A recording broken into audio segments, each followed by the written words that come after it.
Well, listen, we want to get started here, and we want to thank you for joining us for today's very informative program, Census 2020, Who Counts and Why It Matters. Before we begin our program, I'd like to give a very special thank you to Wells Fargo for graciously sponsoring this program and for making sure everyone had access to this information. Let's give a big round of applause to our presenting sponsor, Wells Fargo.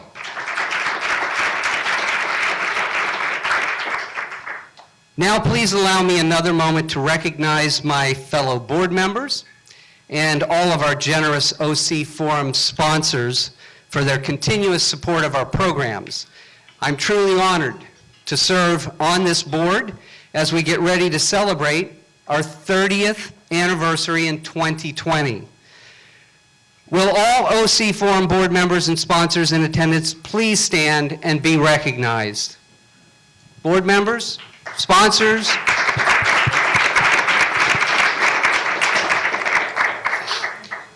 Now at this time, I'd like to begin our program by welcoming our panelists to the stage. I will begin first with Dr. Matthew Friedman. And Matthew, you can come to the stage. Dr. Friedman is currently a professor of economics at the University of California, Irvine. I knew it was coming. He is also the executive director of the California Federal Statistical Research Data Center at Irvine and a co-editor at Regional Science and Urban Economics. His primary research interests are in labor economics, public finance, and urban economics. Please welcome Dr. Matthew Friedman. Next up, let's welcome Sarah Middleton to the stage. Sarah is president and CEO of Mission Up, a social change consulting firm that works alongside companies, nonprofits, and movements. Sarah has spoken at national and regional conferences, received awards for her work in corporate responsibility, and was named one of Orange County's 100 most influential people of 2015. Welcome, Sarah Middleton. All right, I think I'm going to switch mics here.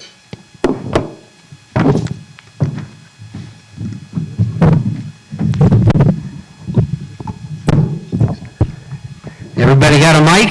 We're good? Yeah. Well, welcome Sarah and Matt to the OC Forum. Thank you for being here. Thank you very much. Thank you. Well, we've all waited 10 years for this moment, so we better get started before we have to wait another 10 years for this, I guess, movie to come out. So the census is required by the Constitution, and it began in 1790, a little while ago, and every decade since, we have conducted a census survey.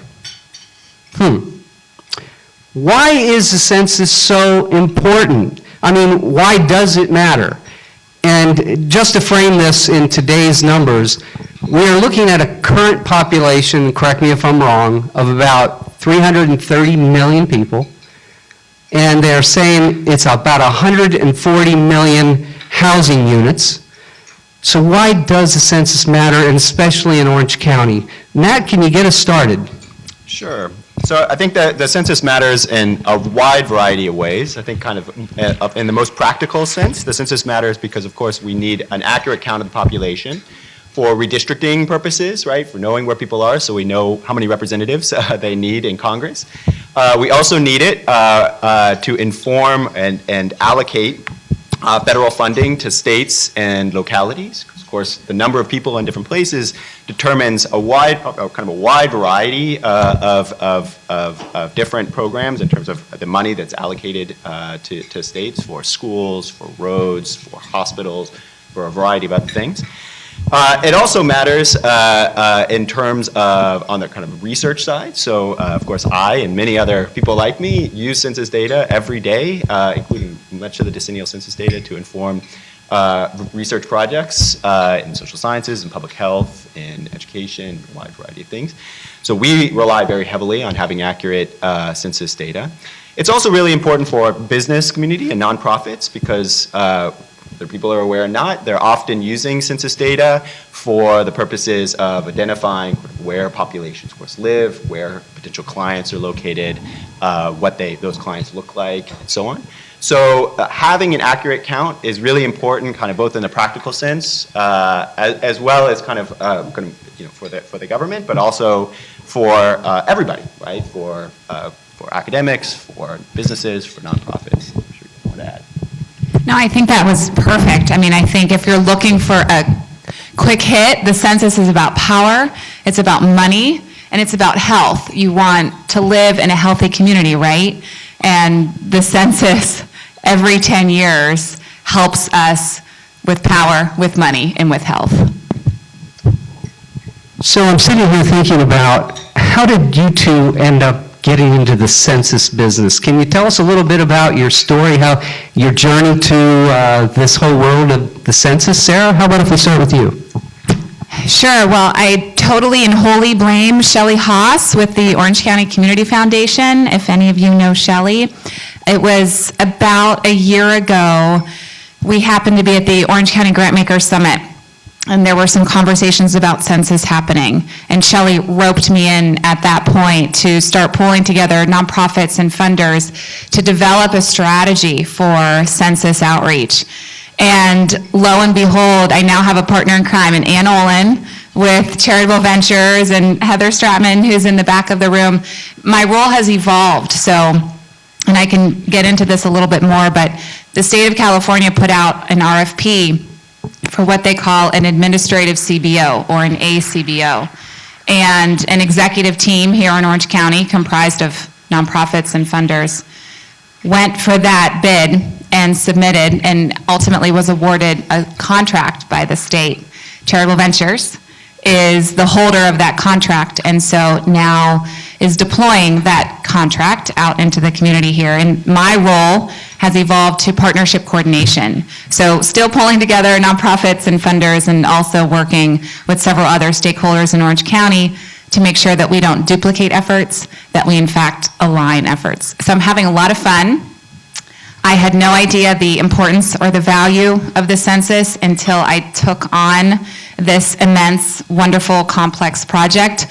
I mean, a year ago, I thought the census was just a paper form that I should probably complete. But now I am all in on the census. My family and friends are exhausted by how much I talk about it. So there you go. That's great. My census journey began about 15 years ago. I was in graduate school, and I had no interest in federal government, or Census Bureau at the time, but my advisor had a grant that sort of necessitated that I go to the Census Bureau. I was at University of Maryland, and so I started working at Census Bureau headquarters in Suitland, Maryland. And after about 6 months or so on this grant, I was hired by Census Bureau as a statistician. And I worked at Census Bureau for the remainder of my grad school experience, a few years. Again, I started off not thinking I had any interest in federal government, but by the time I finished my stint there, I thought the world of Census Bureau. The people there were amazing, they're brilliant, they take their jobs incredibly seriously. They take the mission of the decennial very, very seriously, and the confidentiality and privacy issues, of course, incredibly seriously. So, I think I left Census Bureau with such positive feelings about it, and have tried to maintain my contact with Census Bureau ever since. Of course, the way that I'm doing it now is by directing this research data center at University of California, Irvine, which facilitates access to Census Bureau products as well as other data products from other federal agencies. It allows researchers to use these products on campus. It also provides a mechanism for researchers to provide feedback to Census Bureau and other agencies on how they use their products, kind of how they potentially could improve their products. So it's kind of a two-way street with federal agencies, and it allows me to, of course, keep in touch with people at Census Bureau and kind of keep my finger on the pulse of what's going on there. So one funny story about my Census Bureau experience. So after I finished graduate school, about a year after I finished, I had my first job. I got a knock on my door. It was a Census Bureau employee. who was conducting a survey, what's called a survey of consumer expenditures, where they track consumer expenditures. And she, explained to me what this survey was, and of course I was intimately aware of what this survey was. So it was kind of funny hearing her explain to me this. And then she said, she told me what I needed to do for the survey, and then I got a call later to ask me kind of all about my demographics, right? Because I collect a lot of information about my household composition, my income, and so on. And I think that the person who was interviewing me on the phone was struck by how much additional information that I gave her above and beyond what she asked, how eager I was to give her all of the data that I possibly could about myself. So, I kind of think back about that and how, I'm kind of constantly worried that people were concerned about, of course, answering questions for Census Bureau and such.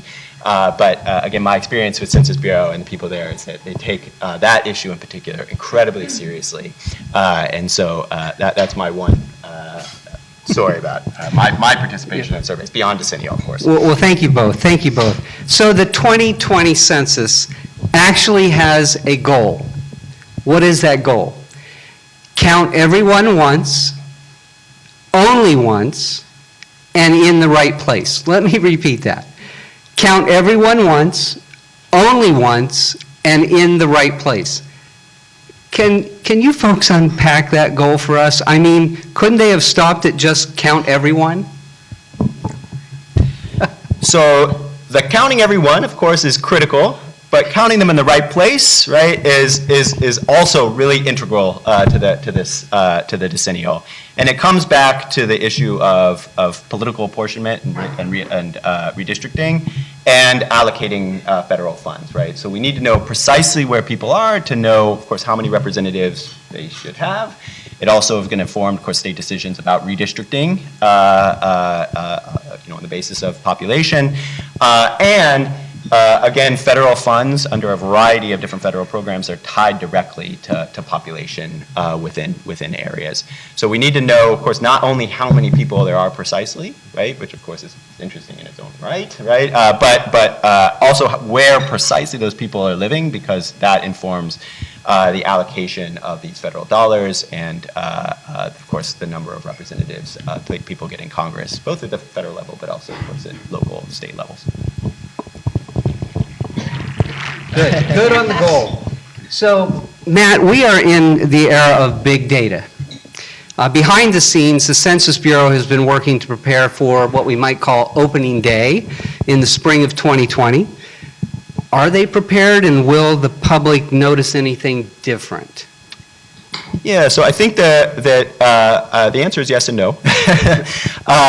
So, of course, Census Bureau has been working for now a number of years, kind of in preparation for 2020. In fact, preparation for 2020 census really began the day after 2010 ended. Things have been really ramping up over the kind of past couple of years. As many people know, of course, Census Bureau has had some struggles with funding and with kind of rolling out pilot programs and trial runs to the extent that they would have liked to. But at the same time, Census Bureau has been working hard to kind of incorporate kind of new techniques, new technology to try to improve the decennial in every way that they possibly can. And this has included some applications online using kind of historical data and data from other surveys that they conduct to try to pinpoint where there's going to be potential problems, right, where there might be very hard to count populations, so we can kind of allocate more outreach resources to those areas as opposed to areas where we're pretty confident people will respond. There's also, of course, one new thing that the public will notice, which is that they're, of course, going to be encouraging people to complete the census online as opposed to just on a postcard or on by mail. So the first kind of round of kind of mailers people will get will say, here's a code and go online and fill out the census there, right? So, of course, that will save a lot of resources in terms of mailing. And so, of course, I encourage you to do that. And so the public will notice kind of that part of it. But behind the scenes, of course, it's kind of worthwhile knowing that the Census Bureau, and for that matter, individual states and localities, are implementing a lot of new technology this time around that they didn't do last time. All in an effort to improve the quality of data. Because again, it all comes back to the fact that, knowing how many people there are and precisely where they live is really important, not just for, of course, the national federal government, but for individual states and localities as well. And so, the fact that the state is pouring tons of resources into outreach, and individual localities are also kind of putting pressure on people to fill out the survey, I think is testament to the fact that it really matters, right? Not just to the federal government, but to state and local governments as well. Yeah, so just to put things in perspective, in 2010, the state of California deployed about $2 million for census outreach, and our state suffered a massive undercount. So this time around, the folks in Sacramento said, we don't want to let that happen again. And so far, there have been more than $100 million plowed into census outreach up and down the state.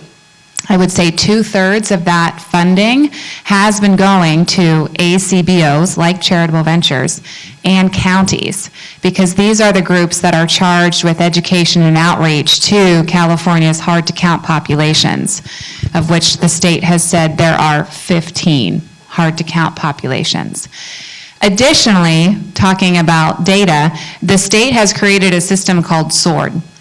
SWORD stands for, and there are like a zillion acronyms when it comes to census, so it's kind of difficult to keep track of all of it. But SWORD stands for Statewide Outreach and Rapid Deployment System. And if all goes well and if it works properly, this system updates on a weekly basis to let all of the state's contractors know, here's who's responding, here's who we've reached out to, and here are where the gaps are.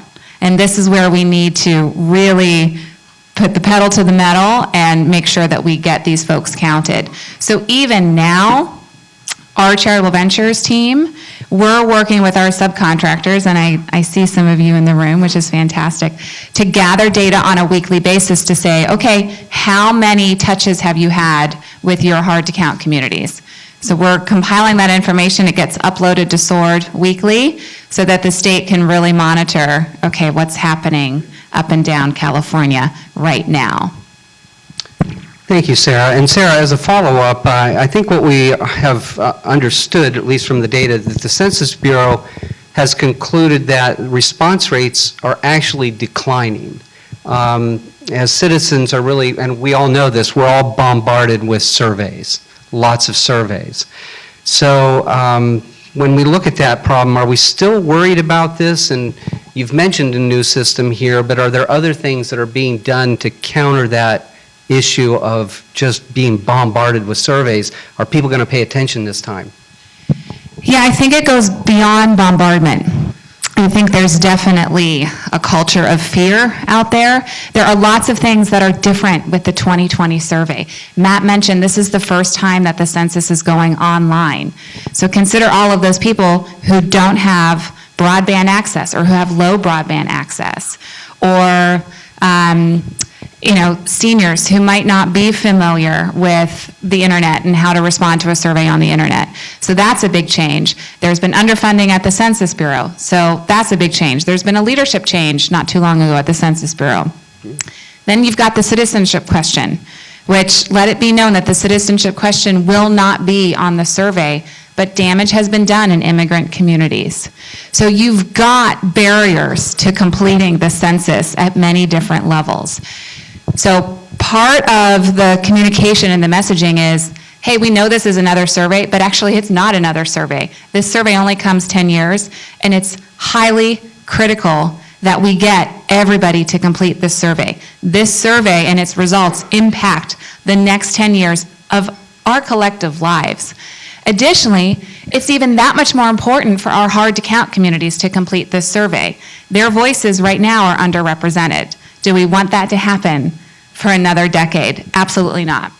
We need to make sure that we're getting the resources into our community that we deserve. We need to make sure that we've got the right schools, that we've got the right languages being spoken in hospitals. I mean, all of this is critical. So messaging is it's one of the most important pieces for the 2020 census, and there are certainly lots of groups who are working on messaging.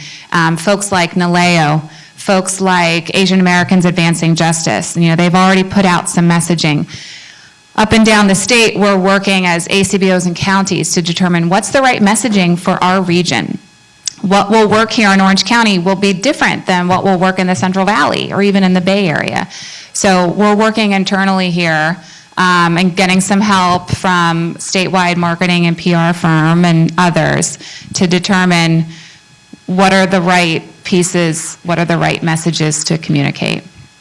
And I would say too, Ann and Heather, if at any point you want to jump in and augment or correct what I'm saying, please do. Thank you. So the 2020 census is actually going to begin January 1st in Alaska to get an early start on the hard-to-survey populations. Can either of you address any of the hard-to-survey population issues in Orange County? And are there any special efforts, maybe like going on in Alaska, to get to them? Sure. So we have just over 3 million residents here in Orange County. About 25% are considered hard to count. Does anybody have a guess on what a hard to count population might be in Orange County? Southeast Asian. Mm-hmm. Yeah, that rolls up into the API population. Sure. How about another one? Homeless, indeed. 0 to 5. Children 0 to 5. Latinos. Mm-hmm. Yeah. People with disabilities, LGBTQ, seniors, immigrants and refugees,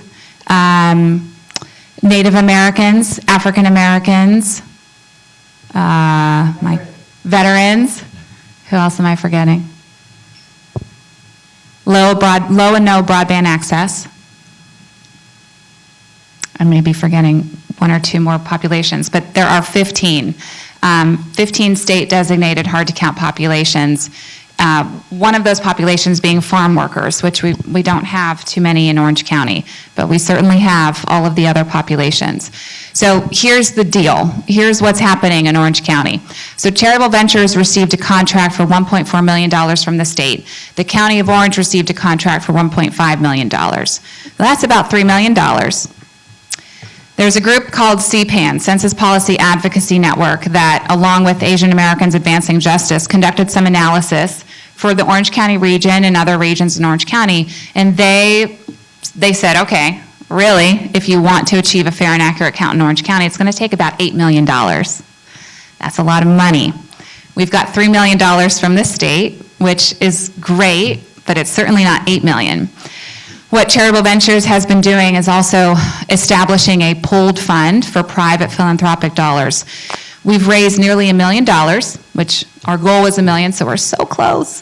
So that's great. So along with the state funds and the private funds, that's $4 million. That's half of what CPAN says we really need for an accurate census.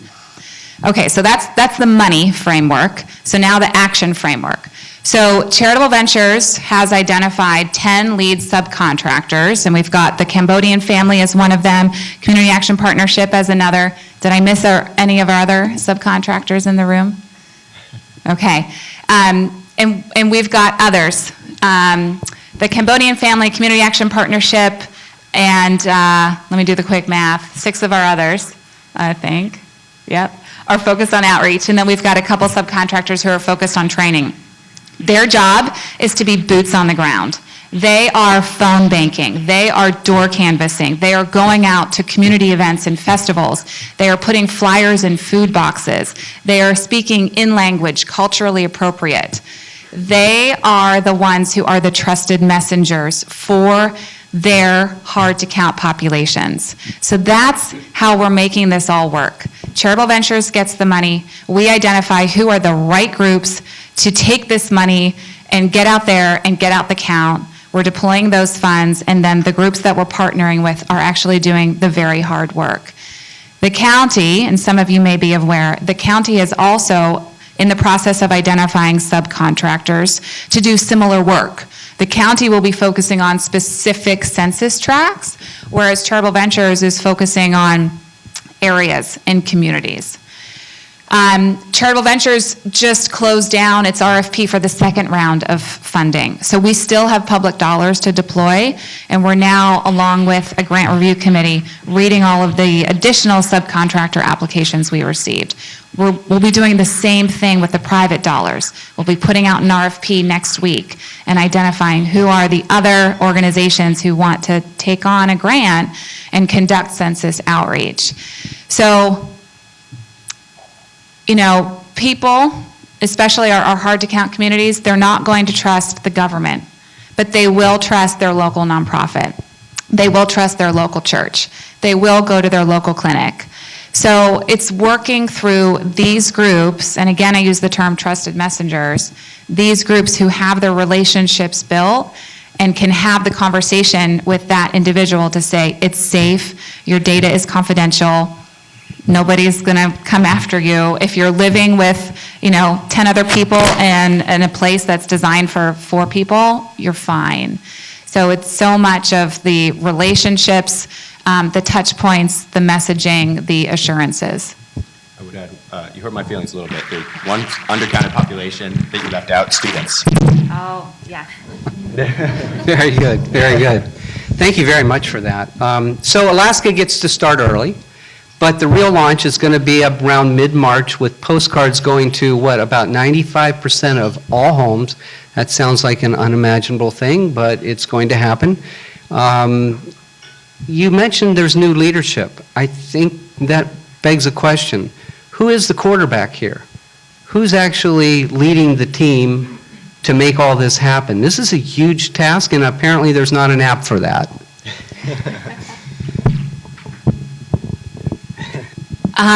So the new director of the Census Bureau, I think he's been on the job for 18 months, and I'm totally blanking on his name, but The quarterback. he's the quarterback. Yeah. So he's the quarterback at the U.S. Census Bureau, and then for states who have dedicated funding to census outreach, there's typically a state complete count office, and there's a director for that complete count office. So the state of California, we've got that office based in Sacramento, and the woman who's running census for the state of California is Didis Katagwe. I do think, this kind of highlights that I think, of course, the census itself is very important in this process, but, really where a lot of the hard work is done is kind of on the ground, right? By enumerators, by people either, volunteering or paid by census, like really out there, or by state, of course, out there doing the hard work to count these populations, because, of course, that when push comes to shove, that's really what's going to make the difference. So let's imagine the Census Bureau reaches the goal. They count everyone once, only once, and in the right place. Will it have any impact on the presidential election?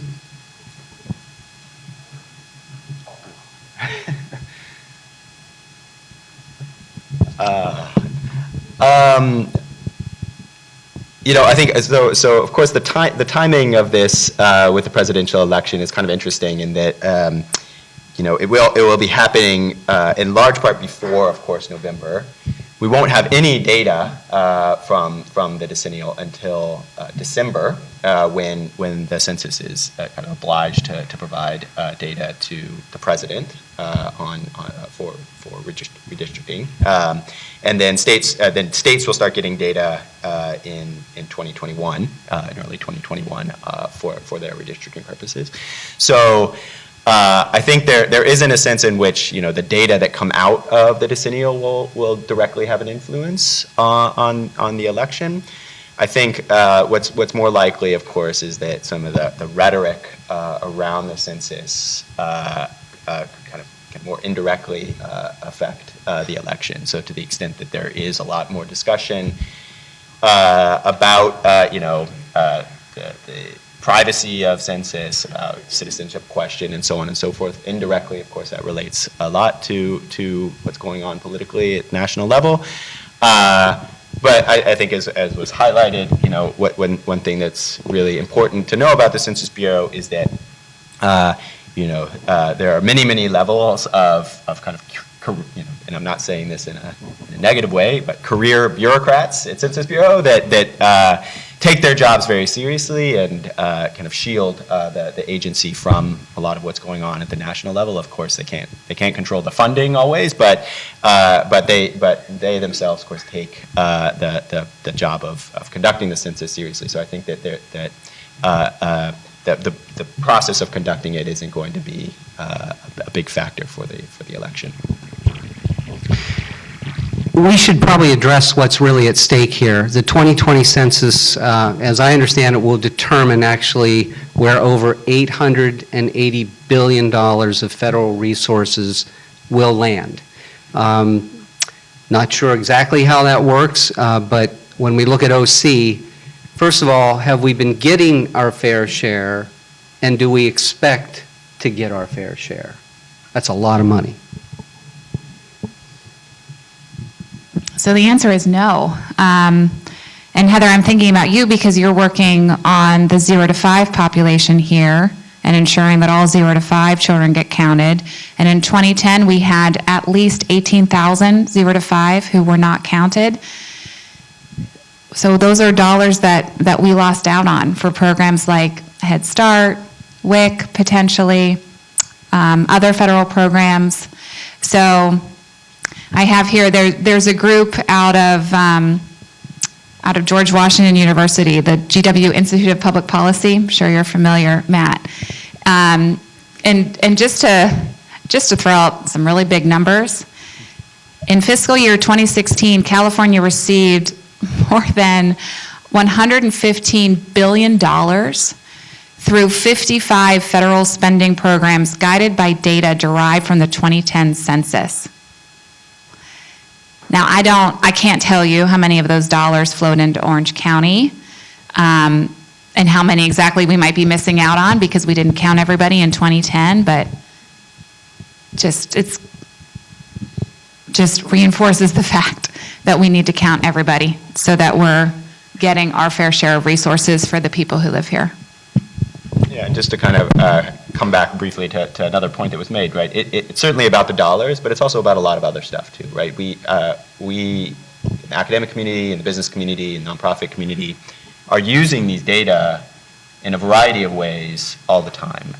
So, certainly it's about, making sure that we're represented, making sure that we get the dollars we deserve, but there's also a sense in which, we're making business decisions using these data all the time, and we really want to make sure that we have accurate data, right? Garbage in, garbage out. So it's really important that this survey is conducted as well as possible.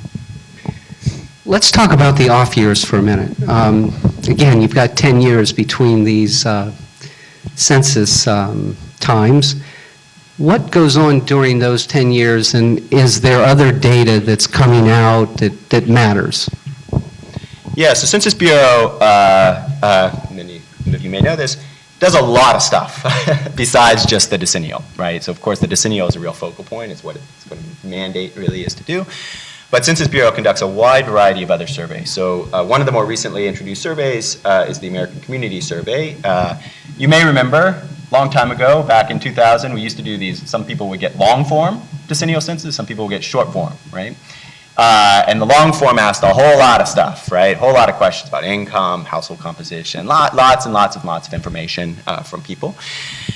We no longer have a long form. Everybody gets the short form, right? Just some really, really basic questions.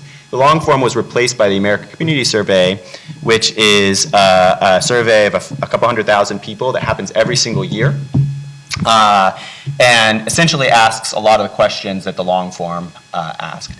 And of course, the appeal of having a survey that's done every single year is that it allows us to get kind of a more real-time picture of what's happening within communities, what's happening nationally, relative to just getting the snapshot every 10 years of, say, income information and so on. So the ACS has been is great. It doesn't do the job that the decennial does in some sense, in that it doesn't give us a full and accurate count of everybody living everywhere. But it does give us kind of a rolling view of kind of what's going on in the country. It's also been useful, as kind of we've alluded, in helping in the run-up to the decennial, and by helping to identify places that are hard to survey, right, and where there may be undercount issues with the decennial census. So the ACS has been a kind of a tool that Census has been using to help with the decennial effort as well.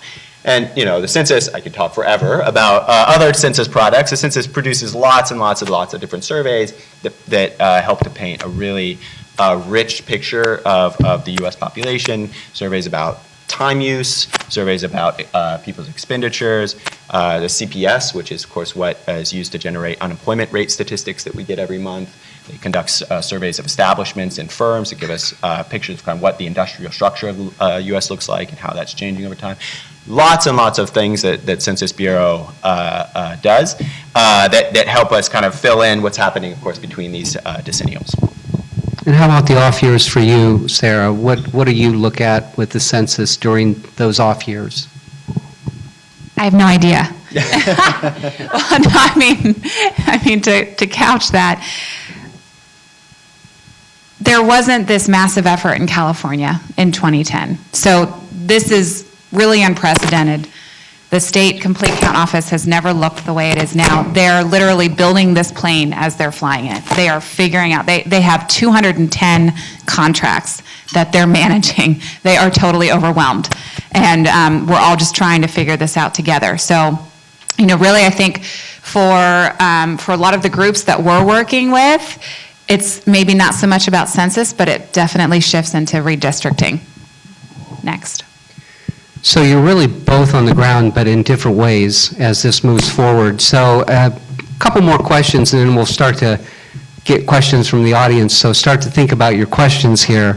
What do you worry about with this census? And then how can we help? What are you worried about? What could go wrong here? You know, I think I probably share concern that many people share about the census, which is, you know, I do think that a lot of the controversy about citizenship question in general has kind of fostered some fear of completing the census forms.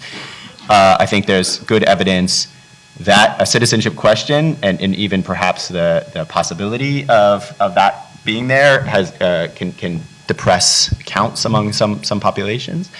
So I think that that's a real concern. And I think that, you know, there's just sort of that discussion and other issues have kind of built up just a general skepticism of government, what government might be doing with our data, our information. So I think that there is a real concern there. I think, you know, Census is trying its best to counter that, and I think, you know, lots of groups are doing an amazing job countering some of these messages. But I am concerned about that, you know, and I think that there's also, you know, Census Bureau is kind of moving into a new digital era, right, with this online census. I think there's some kind of concerns about implementation there, but you know, I think there is this mobilization that's happening at the state level and at many other levels that I think are helping enormously. You know, of course, having forums just like this one is something that's really quite important, right? People can kind of spread the word about the importance of the census, and that matters a lot, right? The word gets out. So, you know, I'm an optimist. I do have confidence that the census will be conducted well. That, you know, there will always be some degree of undercounting. We can't avoid that, but you know, I think that it will be relatively minimal, is my hope, and so I think that you know, it will be a success at the end of the day, but it's going to take a lot of work, and it's not just the Census Bureau's job to do that work. It's kind of all of our jobs. It's really on us, because it's about us. It's about our communities. It's about ensuring that we get kind of what we deserve in terms of federal dollars and resources, that we get the money we need for good schools and good roads, good hospitals, and so on. So, you know, I think you know, we should really be thinking about this is a job not for the census, not for the state. It's really our job to make sure that we do this right. Yeah, I would say I worry about gaps. even though we are in Sword on a daily basis, even though we are talking with our amazing subcontractors and grantees on a regular basis, even though we're partnering closely with the county and aligning efforts, I still worry about gaps. Did we cover that area of southern Orange County where we know there might not be a swath of nonprofits, but we certainly have hard-to-count populations? Did we cover North Orange County enough? Do we have the right partners in La Habra? Or is the county taking that on? So even though we're having all of these conversations, even though we're asset mapping, there's still this nagging question, what are our gaps? Because we know we have the gaps. And so we're pushing out the work and trying to pay really good attention to where those gaps are. Paul, you asked about what can we do? So when you leave this room, make it a point to tell 10 people that the census is coming and they need to complete the census, and here's why. Have your little cheat sheet ready. These are the 3 reasons why you need to complete the census. Let them know that it's coming online for 2020. That's one opportunity for you. Another opportunity is if you're a nonprofit and you're not involved with charitable ventures yet, or if you know of a nonprofit who has a stake in the census, please direct them to charitable ventures. We've got what we call the Orange County Census Community Table, which is now 250 members strong. The vast majority of members are nonprofits, but we also have funders and higher ed institutions and the county and the state and some local team members from the U.S. Census Bureau on that table. So if you have an interest in getting regular news updates around what the census looks like in Orange County, please let one of us from Charitable Ventures know. We will gladly add you to this list. It is all inclusive. Another opportunity is to set up a questionnaire assistance center, a QAC. See, more acronyms. There's a questionnaire assistance center, and then there's a questionnaire action kiosk. And these are places where people off the street or in your community can come and get their census questions answered, get help completing the census. So if you know of a location that is safe and trusted, maybe again, it's a nonprofit partner of yours, please send them our way. We want to establish about 100 questionnaire assistance centers around Orange County, and we've got probably 40 identified right now. And the county is doing the same thing. So they're working with libraries, they're working with some of their buildings to establish QACs too. And I would say the last thing is have fun with the census. I don't want this to be doom and gloom. Yes, there has been controversy this year. Some people may say, oh, it's been really political. Also, we can have fun with this, and we should be having fun. I think it's another way to reach people. So I'm going to give a plug for this group called Count the Nation out of USC, and it's like an innovation lab, kind of. They're using some interesting methods to reach out and touch people about the census. So you can visit their website, countthenation.org, /media, and they have hilarious memes, like hilarious. Definitely spend 5 minutes today checking them out. You can post those on social media, you can send them to friends, and I guarantee you'll giggle a little bit. That's awesome. So you can see we really can help here, and we want to thank our experts. These are 2 experts here. Let's thank them for their time today. Matt, Sarah, thank you so much. Awesome job. We want to take a moment for your questions now. We have Ariana in the back with a microphone. We have a question right up here and back here. So Ariana, if you come around. I'm going to take the first one if you don't mind. Yeah, please do. Because I love that you ended on fun. Is there some use of census data that we don't think about or that would surprise us that uses census data that we may use all the time? Well, I mean, there's there's lots of census data. I'm just trying to think of which survey I want to talk about. Yeah, there's let's see, I'm trying to think of a good one. So We use, I've used a census time use data. So Census conducts surveys of people that just basically ask, what did you do in the last day? Essentially, how did you allocate your time over the day?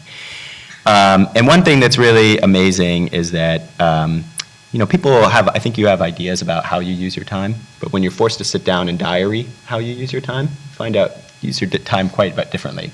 And so, one thing I had documented is that there's a tendency for people to kind of understate how much time, of course, they spend on breaks and stuff, of course, at work, but also to understate how much time it takes to do kind of mundane things with your family in the morning. So I have 2 young kids, and so this really rang true, where I realized the other day, after having thought about this in my research, is that I was spending something like 25 minutes a day trying to get shoes on my kids, so anyway, it was something where census data really shed light on my own life, and in some ways how sad it is, but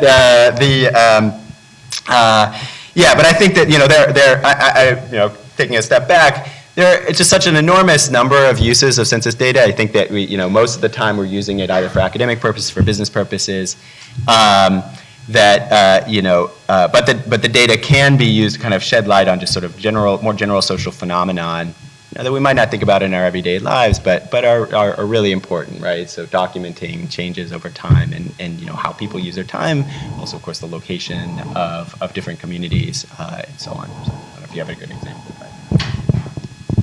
I actually think it may have been the city of Arlington, Virginia.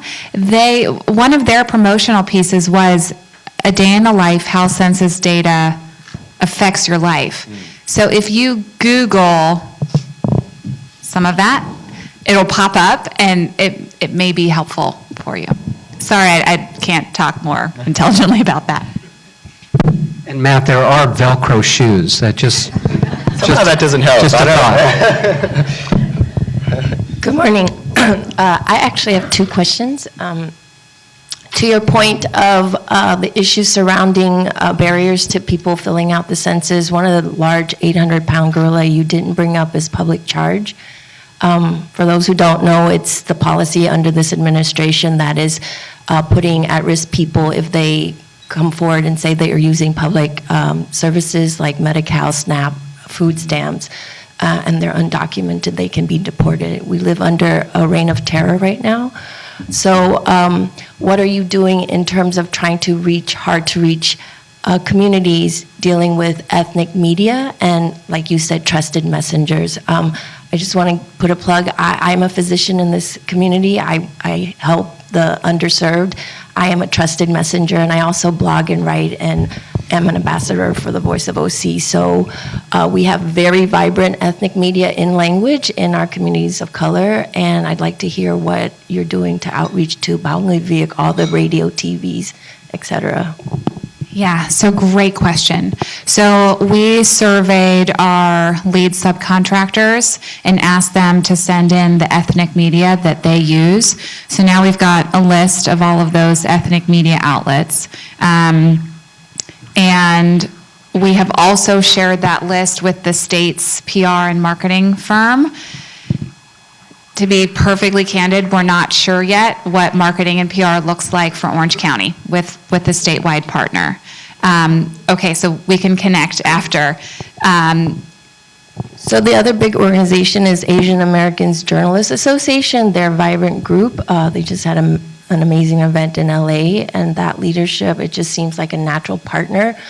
They work closely with AAAJ, Asian Americans Advancing Justice, so just connecting those dots and trying to reach, because we have communities frightened to answer these questions. You can say, because I'm so sorry, Professor Matthew, are a privileged person who isn't at risk for deportation. And it's not a small thing to say, oh, it's a big deal. If you answer this question, you get kicked out, your family's separated. I don't think people understand how severe and scary, we have community members living in fear under this administration. And that is an issue very pertinent to how are you going to count these hard-to-count communities. Right. It is certainly in our plan to reach out to all of the ethnic media with the help of our statewide contractor. How that actually manifests itself, it's a little unclear right now, so we can definitely connect. So I work for CHOC Children's Hospital, and one of the things that children's hospitals across the country are really watching is there's a trend beginning of parents who may be undocumented declining Medicaid coverage for their children because they're worried about this public charge threat. And so with that concern, that, you know, parents would actually say, I'm not going to seek medical coverage for my children because I'm worried about immigration backlash.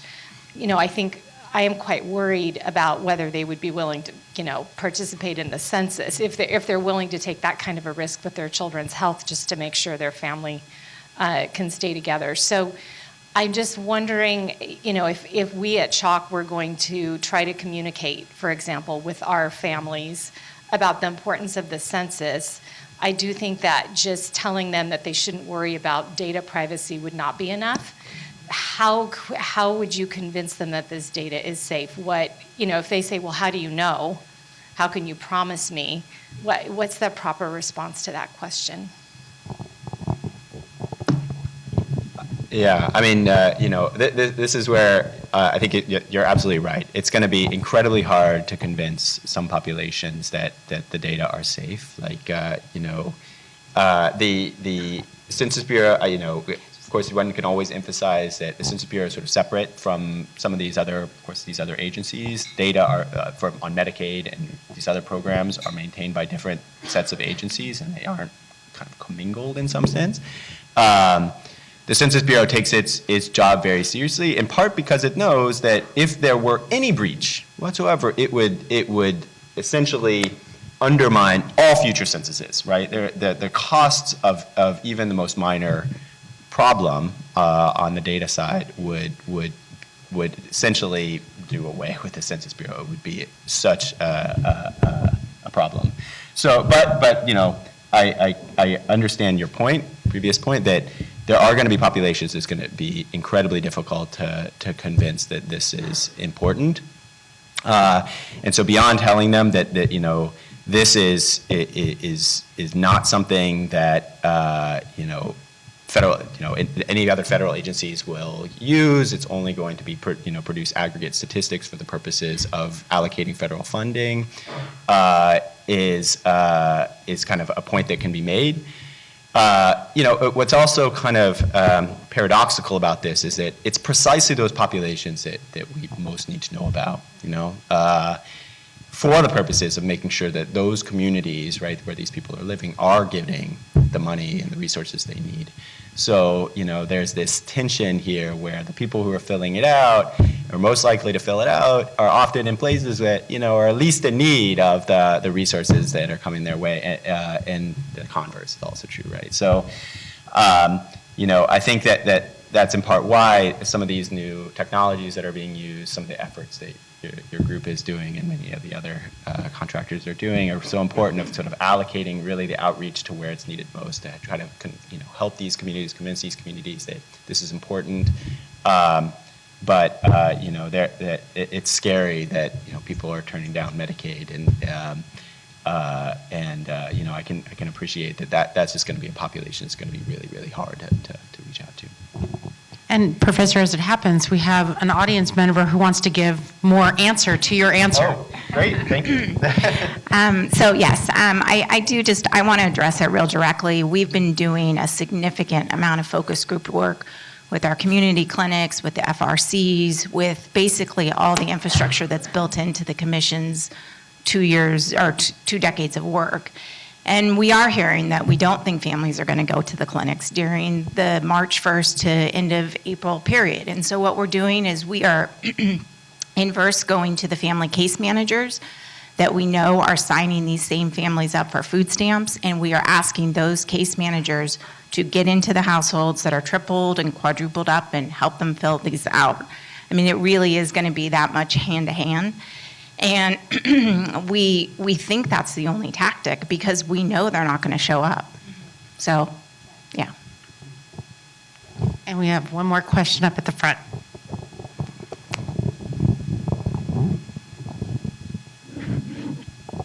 So you mentioned that we get the off-year data, and we're reaching out to hard-to-reach communities. A year from now, December 2020, 2021, are there going to be things, and as the data comes out, that are going to surprise residents of Orange County who have been here a long time? You hear anecdotal evidence of new home buyers, the last names are either Spanish or Asian. What are we going to see coming out, project forward, that most people who have been here over 20 years are going to be like, I never realized how much the county had changed in the last 10 years?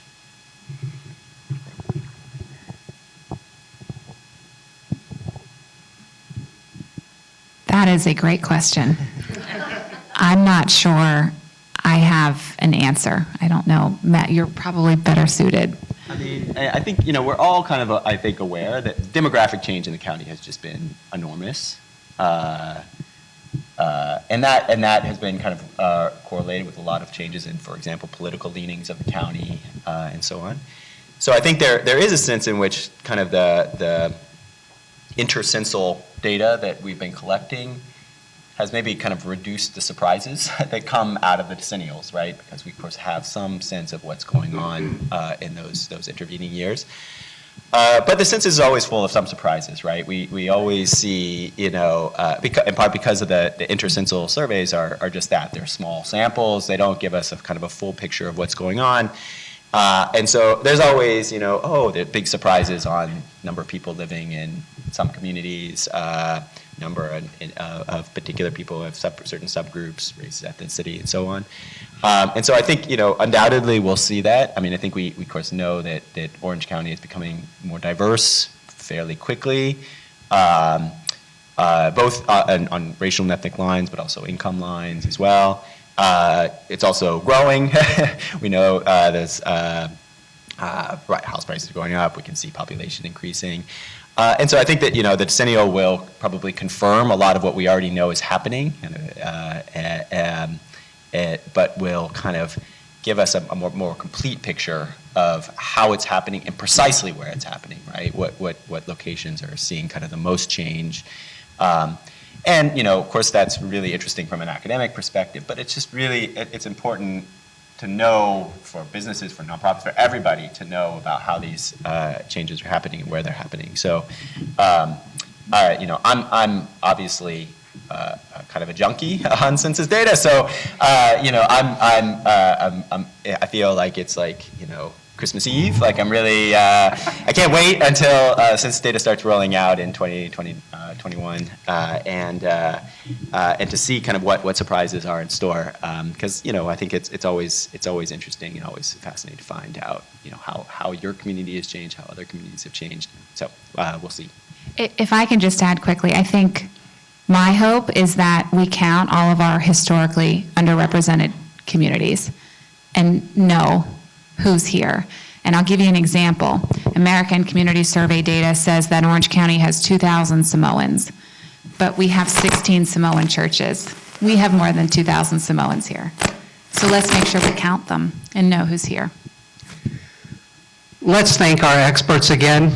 Matt and Sarah, thank you very, very much. Also, please thank Wells Fargo again for being our presenting sponsor. Another round of applause for Wells Fargo. Thank you so much. Before we conclude today's program, I would also like to thank each and every one of you for joining us this morning. I know it was very early, and we hope that you will continue to join the conversation with the OC Forum. And if you aren't already there, please join us on social media to stay up to date with all things OC Forum. Next up is our highly anticipated Housing Outlook luncheon. Don't have to get up as early. Taking place on Monday.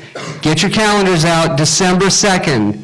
Please mark your calendars, the Housing Outlook, Monday, December 2nd, luncheon. Now, go out and get counted. And thank you, everybody, for being here. Go have a great OC day. Thank you.